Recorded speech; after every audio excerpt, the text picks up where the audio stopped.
Shalom saudara-saudaraku yang terkasih di dalam Tuhan. Apa kabarnya hari ini? Luar biasa. Tuhan kita Yesus Kristus amat baik. Kita berharap saudara-saudari dalam keadaan sehat, baik dan selalu diberkati oleh Tuhan kita Yesus Kristus. Jumpa kembali dengan kita dalam acara Sapaan Rohani yang diadakan oleh Badan Pelayanan Nasional Pembaharuan Karismatik Katolik Indonesia. Pujian dan penyembahan kali ini dibawakan oleh tim dari PDPKK Katedral Keuskupan Bandung. Bapak Ibu, saudara-saudari yang terkasih, sebelumnya saya ingin mengetuk hati Bapak Ibu, saudara-saudara terkasih yang sudah diberkati, yang berlimpah oleh Tuhan kita, untuk kita memberkati satu dengan yang lain dengan memberikan persembahan dengan nomor rekening yang sudah tertera di layar handphone Anda, layar gadget Anda, ataupun layar komputer Anda.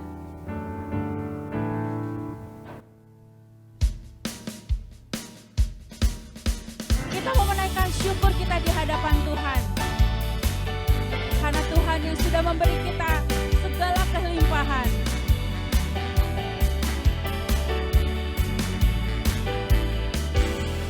Segala puji syukur hanya bagimu Tuhan. Sebab Kau yang layak dipuja.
Saudara-saudari, dalam Filipi 4 ayat 6 mengatakan, hendaklah engkau jangan khawatir tentang apapun juga, tetapi nyatakanlah segala keinginanmu dalam doa dan permohonan dengan ucapan syukur.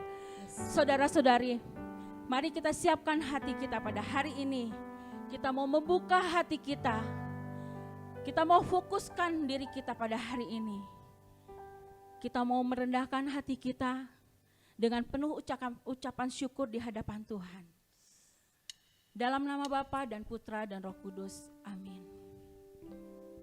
Tuhan Yesus, kami mengucap syukur Tuhan untuk hari yang baru ini Tuhan. Kami ada sampai hari ini, kami ada sampai saat ini Tuhan, itu semua karena anugerah-Mu. Dan itu semua karena kebaikan-Mu Tuhan. Kami bersyukur untuk setiap berkat yang Engkau berikan pada hari ini Tuhan. Penyertaan-Mu yang sempurna di dalam kehidupan kami pada hari ini. Terima kasih Yesus. Terima kasih Tuhan.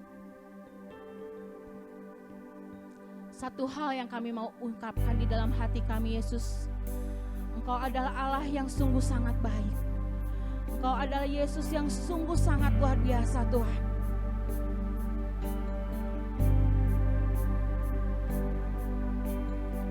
Terima kasih Yesus.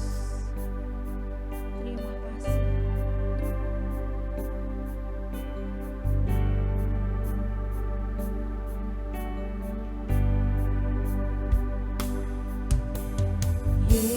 Yesus, ku cinta Kau, ku tinggikan, ku agungkan. Aku kan memuji-Mu, baik di dalam suka dan duka.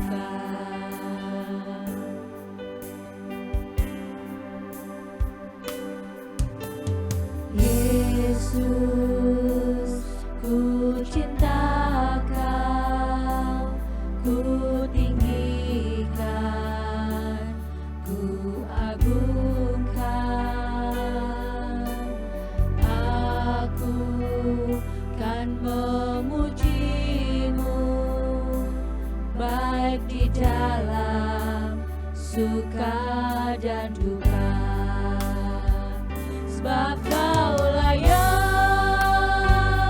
terima pujian, sebab Kau layak terima pujian, sebab Kau layak ku agungkan. Yesus, Raja di atas segala raja. Katakan dengan penuh iman. Yesus, ku cinta Kau, ku tinggikan, ku agungkan. Aku kan memuji-Mu, baik di dalam suka dan duka. Sebab Kau layak terima pujian, sebab Kau layak terima pujian, sebab Kau layak ku agungkan. Yesus, Raja di atas segala raja. Sebab Kau layak terima pujian, sebab Kau layak terima pujian, sebab Kau layak ku agungkan. Yesus, Raja di atas segala raja. Sebab Kau layak terima pujian. Engkau yang layak terima pujian dari kami Tuhan. Terima pujian, sebab Kau layak ku agungkan. Yesus, Raja di atas segala raja. Sebab Kau layak terima pujian, sebab Kau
Shalom, jumpa kembali dalam Sapaan Rohani BPN. Perkenalkan, nama saya Lucia Meta Rosalika, saya berasal dari BPK Banjarmasin. Pada bulan Juni ini, Sapaan Rohani BPN mengambil tema besar Aku Muda, Aku PKK. Tentunya kita semua pasti rindu jika pemuda-pemudi Katolik dapat membangun dan memiliki dasar iman yang kokoh dengan cara semakin mengenal dan mencintai Kristus. Nah, cara yang paling gamblang untuk mengenal siapa sih Kristus itu ialah dengan cara tekun membaca kitab suci dan berdoa. Oleh karena itu, secara khusus tema kita pada malam hari ini adalah Aku Muda, Aku Tekun Baca Kitab Suci dan Berdoa. Ignoratio Scripturarum, Ignoratio Christi Est adalah ucapan dari Santo Hieronymus. Beliau adalah tokoh yang menerjemahkan kitab suci dari bahasa aslinya ke dalam bahasa Latin. Arti dari ungkapan tersebut ialah orang yang tidak mengenal kitab suci tidak mengenal Kristus. Mengapa? Sebab kitab suci mulai dari ayat pertama kitab Kejadian hingga ayat terakhir pada kitab Wahyu merupakan karya agung Allah dengan pusat dan titik puncaknya melalui pribadi Yesus Kristus sebagai juru selamat dunia. Oleh karena itu, kita sebagai kaum muda Katolik harus baca kitab suci. Santo Paulus pun menegaskan hal yang sama kepada Timotius muridnya. Timotius merupakan murid langsung dari Santo Paulus dan murid yang begitu dikasihinya. Dulu ketika Timotius masih kecil, ia, ibu dan neneknya menjadi pengikut Kristus oleh karena warta Injil dari Santo Paulus. Maka sejak kecil Timotius tumbuh dalam didikan Katolik dari ibu dan neneknya. Sedangkan Santo Paulus tidak menetap di situ dan terus mewartakan kabar gembira ke tempat-tempat yang lain, ia tidak meninggalkan Timotius. Santo Paulus mengirimkan nasihat-nasihat melalui suratnya kepada Timotius. Pada suratnya kepada Timotius dalam 1 Timotius bab 4 ayat 13, Rasul Paulus menulis, "Sementara itu sampai aku datang, bertekunlah dalam membaca kitab-kitab suci, dalam membangun dan dalam mengajar." Nasihat ini ditaati oleh Timotius, sehingga ia tumbuh menjadi pemuda yang aktif dan saleh, karena kitab suci telah menjadi bacaan utamanya sejak kecil. Semakin Timotius membaca dan menekuni kitab suci, semakin ia mengenal Kristus. Semakin Timotius mengenal Kristus, semakin ia meneladani Kristus dan memiliki karakter yang serupa dengan Kristus. Akhirnya ketika usia Timotius telah cukup, ia pun turut mendampingi Santo Paulus dalam mewartakan Injil. Hati Santo Timotius yang mau taat dan tekun dalam membaca kitab suci perlu kita contoh sebagai kaum muda. Karena memang banyak godaan ketika kita mau membaca kitab suci. Mungkin saja kita bosan. Kitab suci ukuran tulisannya terlalu kecil. Udah gitu isinya sulit buat dipahami. Yang kedua mungkin kita sibuk. Banyak kerjaan, banyak rapat, banyak aktivitas yang kita anggap jauh lebih menarik daripada membaca kitab suci. Misalnya kita maraton nonton drama Korea. Sehingga ketika kita telah menghabiskan seluruh tenaga kita untuk melakukan kegiatan-kegiatan itu, ketika kita mau buka kitab suci, kita udah capek. Kita udah males. Maunya istirahat aja, enakan tidur. Nah, kalau begitu, bagaimana caranya agar orang muda dapat bertekun dalam membaca kitab suci dan berdoa? Saya teringat ketika masa saya masih sekolah minggu ada satu lagu yang seperti ini. Baca kitab suci, doa tiap hari kalau mau tumbuh. Memang lagu itu liriknya terulang-ulang dari awal sampai akhir itu aja. Karena memang itulah pesan penting yang mau disampaikan. Saya teringat ketika masa sekolah minggu, guru sering menceritakan kisah-kisah mengenai tokoh-tokoh di kitab suci. Misalnya Raja Daud, Nabi Yunus, Nabi Ayub. Mungkin dari beberapa nama yang barusan saya sebutkan terdengar familiar. Ya, karena ceritanya memang sungguh ikonik. Nah, itu memancing saya yang ketika waktu kecil ingin mengetahui versi lengkapnya. Apa sih kelanjutan dari cerita itu? Saya mau versi lengkapnya, bukan versi yang diputus khusus bagian itu aja. Sehingga akhirnya itu menjadi garam yang membuat saya ingin membaca kitab suci yang benar-benar berbentuk buku, dari yang awalnya dari dengar kisah, baca yang versi bergambar, sampai akhirnya yang bentuk Alkitab. Ada 3 langkah yang dapat diambil. Saya sebut langkah itu sebagai MSG. Nah, tadi bilang garam, sekarang MSG. Ini bukan artinya kita mau masak ya, tapi MSG ini adalah langkah yang mau kita ambil untuk bagaimana caranya supaya kita dapat menekuni kitab suci. Langkah yang pertama adalah M. M adalah miliki hati yang haus, hati yang mau tumbuh dalam iman. Teman-teman pasti pernah merasakan haus. Ketika kita haus, pasti kita minumnya kuk, langsung habis. Tetapi coba bayangkan ketika orang yang tidak haus dikasih air minum. Mungkin airnya cuma diseruput terus diletakkan kembali. Sekarang bandingkan. Coba bayangkan orang yang haus akan firman Tuhan ketika dia membaca kitab suci. Tentunya pasti berbeda, bukan? Haus adalah soal kemauan untuk berani mengambil keputusan. Jangan pikirkan kesulitan atau halangan ketika mau baca kitab suci. Nggak bakal selesai ini. Stop. Tetapi kita ambil keputusan. Kita mau haus. Kita jangan pikirkan halangan dan kesulitannya lebih dahulu, tapi mulailah dengan membuka halaman pertama, kitab pertama, bab pertama, ayat pertama, perikop pertama dari kitab suci, lalu mulai lanjutkan dari titik itu. Yang kedua adalah S. S artinya adalah surat cinta Allah. Pernah jatuh cinta? Rasanya kelepek-kelepek. Rasanya ingin sama-sama, ingin semakin mengenal dan memahami seluk-beluk dari orang yang kita cintai. Apa yang dia sukai, apa yang dia tidak suka. Semakin kita mencintainya, maka semakin tumbuh rasa ingin memahami segala sesuatu tentang dirinya. Allah begitu mencintai manusia. Saking cintanya kepada manusia, sampai dia mengutus satu-satunya putra yang paling dikasihinya, yaitu Yesus Kristus. Yesus sendiri yang 100% manusia dan 100% Allah, rela menjalani sengsara sampai mati di kayu salib untuk menebus dosa manusia. Kok bisa ya? Kok sampai segitunya Allah mencintai manusia? Temukan itu di dalam kitab suci. Karena kitab suci adalah surat cinta dari Allah untuk manusia. Kita tidak mungkin dapat mengenal dan memahami kehendak Allah tanpa melalui membaca kitab suci. Langkah yang ketiga adalah G. Gunakan doa sebagai alat komunikasi. Hampir semua orang di dunia ini punya handphone. Yang sedang menikmati sapaan rohani ini juga pasti punya handphone. Banyak hal yang dapat kita lakukan dalam handphone, tetapi fungsi utamanya handphone adalah sebagai alat komunikasi.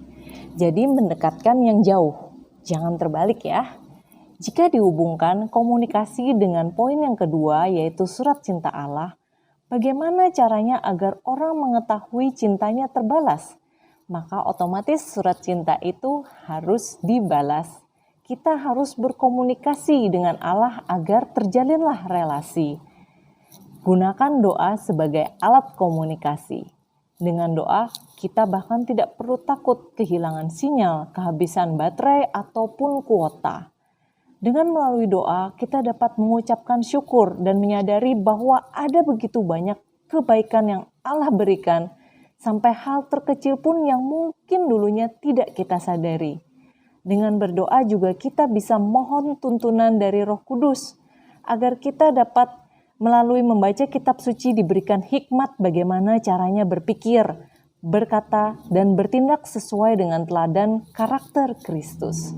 Memang sangat baik jika kita mengawali dan mengakhiri pembacaan kitab suci dengan minta doa penerangan tuntunan Roh Kudus, agar Roh Kuduslah yang menerangi kita, sehingga kita dapat memahami dan menangkap maksud dari teks yang kita baca dengan baik. kita juga mohon dukungan dari Roh Kudus agar hati kita senantiasa selalu dimurnikan dan dikuatkan dari godaan-godaan yang dapat menjauhkan kita daripadanya.